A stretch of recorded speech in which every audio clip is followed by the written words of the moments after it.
السلام علیکم ورحمۃ اللہ وبرکاتہ حامدا و مصلیا وبعد. محترم سامعین، ایک چھوٹی سی حدیث سماعت فرمائیں. عن عائشہ رضی اللہ تعالی عنہا قالت لما ارادوا غسل النبی صلی اللہ علیہ وسلم قالوا والله ما ندري نجرد رسول الله صلى الله عليه وسلم من ثيابه كما نجرد موتانا أم نغسله وعليه ثيابه فلما اختلفوا ألقى الله عليهم النوم حتى ما منهم رجل إلا وذقنه في صدره ثم كلمهم مكلم من ناحية البيت لا يدرون من هو أن اغسلوا النبي صلى الله عليه وسلم وعليه ثيابه فقاموا إلى رسول الله صلى الله عليه وسلم فغسلوه وعليه قميصه يصبون الماء فوق القميص ويدلكونه بالقميص دون أيديهم. وقالت عائشة رضي الله تعالى عنها تقول لو استقبلت من امری مستدبرت ما غسله الا نساؤه رواہ ابو داود. قال شیخ البانی رحمہ اللہ هذا حدیث حسن. میرے محترم بھائیوں، اس حدیث کا ترجمہ یہ ہے کہ نبی کریم صلی اللہ علیہ وسلم کی وفات کے بعد صحابہ کرام نے نبی کریم صلی اللہ علیہ وسلم کو جب غسل دینے کا ارادہ کیا، وہ صحابہ کرام مثلا حضرت علی رضی اللہ تعالی عنہ و حضرت عباس اور فضل بن عباس اور اسامہ بن زید اور دیگر صحابہ کرام تو اختلاف کرنے لگے کہ نبی کریم صلی اللہ علیہ وسلم کو کیا کپڑے سمیت غسل دیا جائے یا کپڑے اتار کر کے غسل دیا جائے، جیسے عام مردے کو کپڑے اتار کر غسل دیا جاتا ہے. یہ اختلاف پیدا ہو گیا. اللہ تبارک و تعالی نے ان سب پر نیند طاری کر دی اور گہری نیند طاری کر دی ان سب پر، یہاں تک کہ ان کی ٹھوڑی جو ہے وہ سینے میں آ گئے، یعنی اتنی گہری نیند ان پر طاری ہو گئی. اللہ تبارک و تعالی نے ان پر نیند طاری کر دی. اور ایک بات کرنے والا گھر کے ایک گوشے سے بات کرنے لگا. صحابہ کرام میں سے کوئی نہیں پہچانتے تھے کہ یہ کون شخص ہے. وہ بات کرنے لگا، کہنے لگا کہ اللہ کے نبی صلی اللہ علیہ وسلم کو کپڑے سمیت غسل دیا جائے، یعنی کپڑے نہ اتارا جائے، کپڑے سمیت اسے غسل دیا جائے. صحابہ کرام رضوان اللہ علیہم اجمعین اللہ کے نبی صلی اللہ علیہ وسلم کو کپڑے سمیت غسل دیے.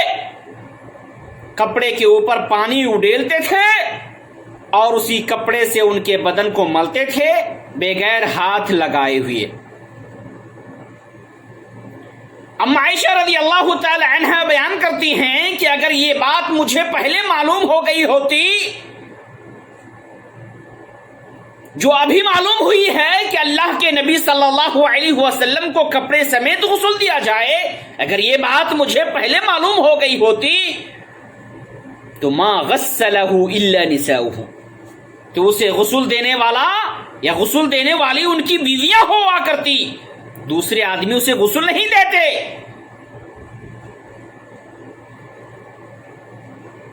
حضرت عائشہ رضی اللہ تعالی عنہا کہ اس روایت پر ہمیں پتہ چلتا ہے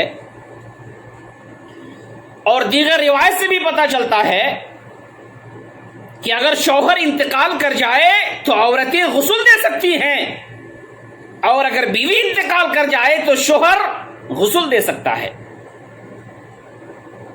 اسی لیے ام عائشہ رضی اللہ تعالی عنہا بیان کرتی ہیں کہ اگر یہ بات مجھے پہلے معلوم ہو گئی ہوتی جو ابھی معلوم ہو رہی ہے تو اللہ کے نبی کو غسل دینے والی ان کی بیویاں ضرور ہوتی، دوسرے مرد نہیں ہوتے، ان کی بیویاں ضرور ان کو غسل دیتی. میرے محترم بھائیوں، نبی صلی اللہ علیہ وسلم کو غسل ان کو کپڑے سمیت دیا گیا. نمبر 2، اللہ کے نبی صلی اللہ علیہ وسلم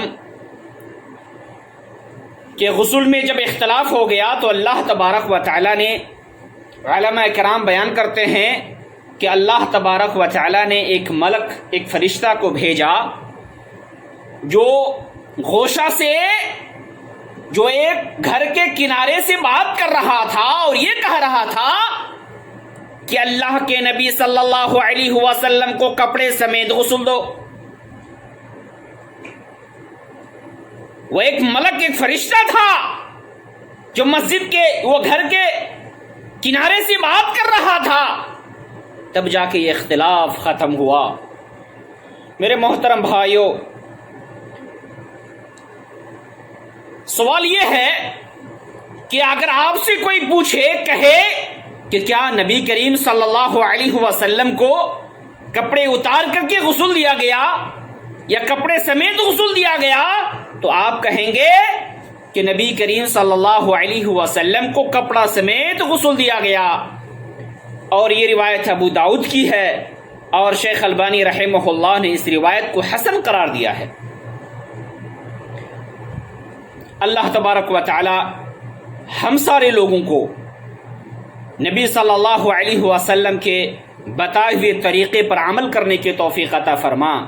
الہ العالمین، ہمارے نبی صلی اللہ علیہ وسلم اس دنیا سے چلے گئے، لیکن نبی کریم صلی اللہ علیہ وسلم نے ہمارے لیے آئیڈیل اور نمونہ ہمارے لیے چھوڑ کر گئے ہیں، اور حجۃ الوداع کے موقع پر آپ صلی اللہ علیہ وسلم کا فرمان ہمیں یاد ہے، ترکت فیکم امرین لن تضلوا ما تمسکتم بہما کتاب اللہ و سنتی۔